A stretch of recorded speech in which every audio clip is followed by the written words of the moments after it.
আটছাৰ শ্বহীদ দিৱস উদযাপন এটা গৌৰৱময় আৰু বেদনাময় দিন, যি আটছাৰ শ্বহীদ ছাত্ৰ যুৱকৰ আত্মবলিদানক স্মৰণ কৰাৰ উদ্দেশ্যে প্ৰতি বছৰে পালন কৰা হয়। এই দিনটোত আটছা আৰু চাহ জনগোষ্ঠীৰ সদস্যসকলে বিভিন্ন কাৰ্যসূচীৰে এই বিশেষ দিনটো উদযাপন কৰে। আজি ওদালগুৰি অসম চাহ জনজাতি ছাত্ৰ সন্থা আটছাৰ জিলা সমিতিৰ উদ্যোগত আৰু হাতীগড় শাখা সমিতিৰ সহযোগত হাতীগড় চাহ বাগিচাত পূজাখোলা খেলপথাৰত ৩৭তম শ্বহীদ দিৱস উদযাপন কৰে। সামাজিক, ৰাজনৈতিক আৰু সাংস্কৃতিক অধিকাৰ বাবে যুঁজ দিয়া শ্বহীদসকলক শ্ৰদ্ধাঞ্জলি জ্ঞাপন কৰে। নতুন প্ৰজন্মক ইতিহাসৰ সৈতে পৰিচিত কৰোৱা চাহ জনগোষ্ঠীৰ অধিকাৰৰ দাবীৰ সদায়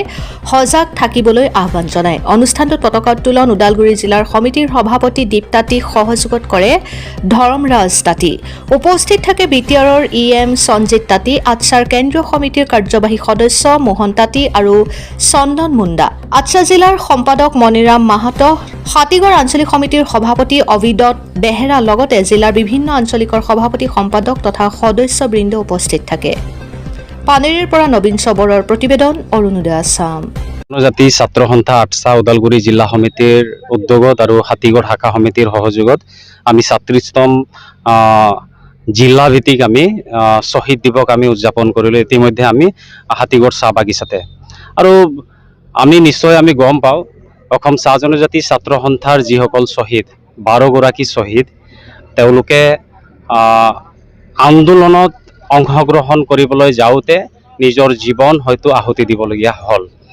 আৰু এই আন্দোলনত আমাৰ যিখিনি দাবী আছিল বিভিন্ন আমাৰ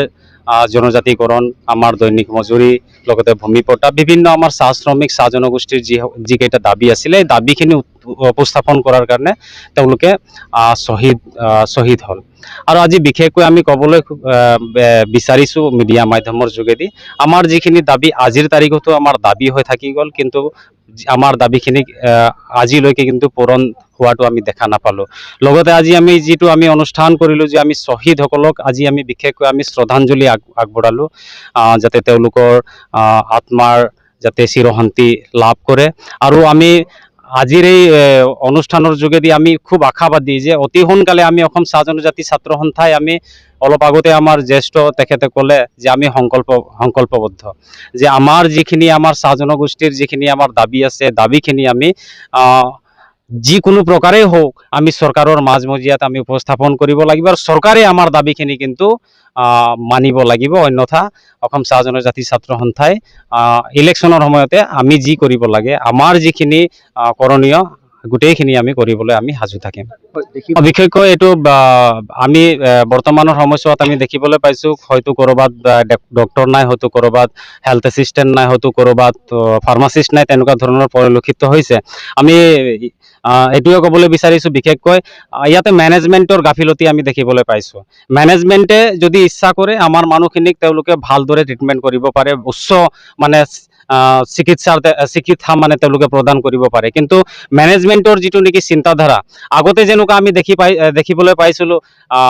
মানে শোষণ যিটো আছিলে চাহ বাগিচা অঞ্চলত, বৰ্তমান পৰ্যন্ত কিন্তু এতিয়াও ক'ৰবাত হ'লেও ক'ৰবাত মেনেজমেণ্টে আমাক মানে শোষণ মানে তেওঁলোকৰ যিটো নেকি শোষণ নীতি এতিয়ালৈকে অব্যাহত আছে, তেনেকুৱা মানে দৃষ্টিগোচৰ হয় বহুত সময়ত আমি দেখিবলৈ পাওঁ। যাৰ কাৰণে আজি বিভিন্ন সময়ছোৱাত আমি দেখিবলৈ পাইছোঁ, হয়তো কিছুমান চাহ বাগিচাত ডক্টৰ নাই, কিন্তু কিছুমান চাহ বাগিচাত যদি ডক্টৰ থাকে ফাৰ্মাচিষ্ট নাই। এই গোটেইখিনি অৱহেলা একমাত্ৰ বা গাফিলতি আমি মেনেজমেণ্টৰ তৰফৰ পৰা আমি দেখিবলৈ পাইছোঁ। যিহেতু দেখিবলৈ পোৱা যায় চাহ বাগিচা অঞ্চলত খোৱা পানীয়ৰ ব্যৱস্থা বহুত কমকৈ পায়, মানে ফেচিলিটি কি ক'ব? ছিজনত গৰমৰ দিনত আমি ক'বলৈ গ'লে বোকা পানী খাবলগীয়া হৈছে। এইটো মাত্ৰ এটা চাহ বাগিচাত বুলি নহয়, গোটেইখিনি চাহ বাগিচাত আমি দেখিবলৈ পাওঁ। ইয়াৰ ওপৰত কিন্তু আমাৰ যিসকল শ্ৰমিক সংগঠন, আজি আচলতে আমি যি আটছাৰ শ্বহীদ দিৱস, এই শ্বহীদ দিৱস আমি ওদালগুৰি জিলাৰ অন্তৰ্গত হাতীগড় শাখাত আমি পাতিছোঁ, আৰু জিলা সমিতিয়ে দায়িত্ব লৈছে, সহযোগ কৰিছে শাখা সমিতিয়ে। পোনপ্ৰথমে অসমৰ সমূহ ৰাইজক এই শ্বহীদ দিৱসৰ যি শ্ৰদ্ধাঞ্জলি, সকলোকে যাতে আমাৰ চাহ জনগোষ্ঠীয় ৰাইজে আজি সন্ধিয়া যাতে সকলোৰ গৃহ পদূলি মুখত এটা বন্তি চাকি জ্বলায়, আৰু এই শ্বহীদসকলক অমৰ ৰাখিবৰ কাৰণে তেখেতসকলৰ সপোন যি আছে, এই সপোনক বাস্তৱ ৰূপ দিয়াৰ ক্ষেত্ৰত যাতে সকলো সহযোগ কৰে, প্ৰথম কথা। দ্বিতীয় কথা, আমি অসম চাহ জনজাতি ছাত্ৰ সন্থাই আজি সংকল্প লৈছোঁ যে যিসকল আমাৰ শ্বহীদ হৈ গ'ল আমাৰ মাজৰ পৰা আজি কাৰ পৰা আৰম্ভ কৰি যি কৰিডফীয়া দাবী আছিলে সেই কৰিডফীয়া দাবীত সম্পূৰ্ণ নোহোৱালৈকে আমি অসম চাহ জয়ন্তী ছাত্ৰ সন্থা ওদালগুৰি জিলা সমিতিয়ে বা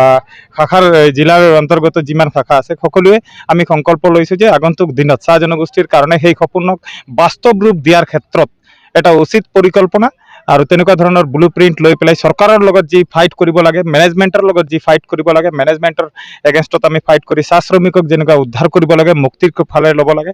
আৰু বিজেপি নেতৃত্বাধীন চৰকাৰে যেনেকুৱা ধৰণক আমাক পৰিকল্পনা কৰি ঠেলি থৈছে বা BTC মানে BTR গভৰ্ণমেণ্টে ঠিক সেইবিলাকৰ মানে যিবিলাক তেখেতসকলৰ ষড়যন্ত্ৰ চাহ শ্ৰমিকক লৈ চাহ জনগোষ্ঠীক লৈ সেইবিলাক উফৰাই মানুহক আচল প্ৰকৃত ছবি যিটো সেই ছবিটো আমি দেখুৱাব আজি সংকল্প হৈছোঁ আৰু তাৰপিছত আমি সংকল্প লৈছোঁ যে আমি অসম চাহ জয়ন্তী ছাত্ৰ সন্থাৰ শ্বহীদসকলৰ সপোন আছিলে যে আমাৰ সমাজটোক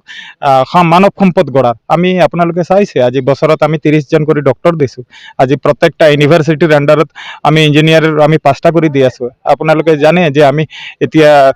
ANM GNMত আমি আগবাঢ়ি গৈছোঁ তো সেইবিলাকৰ ক্ষেত্ৰত মানে অসম চাহ জয়ন্তী ছাত্ৰ সন্থাৰ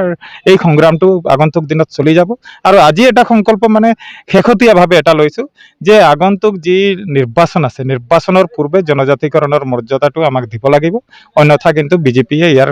মুখামুখি আমাৰ লগত প্ৰতিবাদ হ'ব আৰু সেই প্ৰতিবাদত আমি ৰাইজৰ আশীৰ্বাদ লৈ তেখেতসকলক ওফৰাবলৈ বাধ্য থাকিম যিহেতু দেখিবলৈ পোৱা গৈছে যে অনাগতজনে মাত মাতি আহিছে কিন্তু ইতিমধ্যে অসম চৰকাৰে কোনো ঘোষণা কৰা নাই শ্ৰমিকৰ ওপৰত যে কি দৈনিক মজদুৰি আছে কি ক'ব এই বিষয়ে? ঘোষণা কৰা নাই মানে তেখেতসকলে পৰিকল্পনা কৰিছে যে চাহ জনগোষ্ঠীসকল সহজ সৰল আৰু ললিপপ 5,000 টকীয়া দি পেলাই 5,000 দি পেলাই তাৰমানে তেখেতসকলে যে যি ইলেকশ্যনৰ আগে আগে 5,000 টকা দিব আৰু শেষ কৰিব আচলতে চাহ জনগোষ্ঠীয় সমাজ যে